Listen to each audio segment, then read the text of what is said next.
izay niarahantsika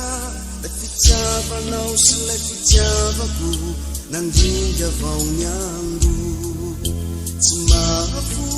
tsy manadio ivavaka ao anao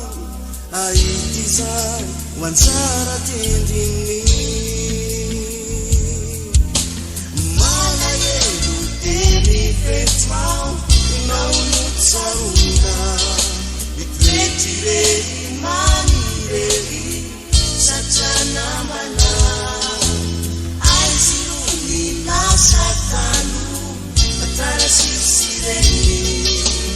lalaka findray zao fiainana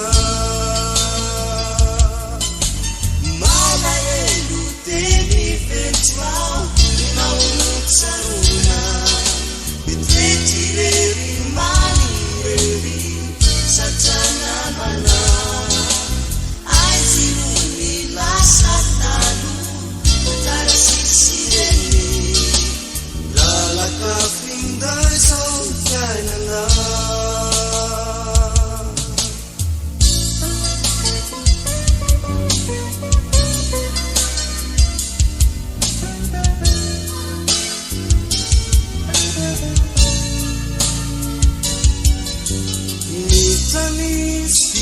Fanao irony lasantsika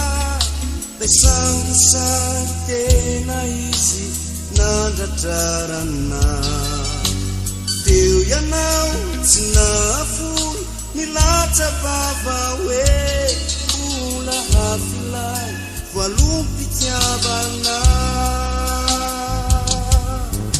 malahelo teny vetsoao ianao no tsanona itireri manireri satria namana aizy no ny lasa tano fatara sisireny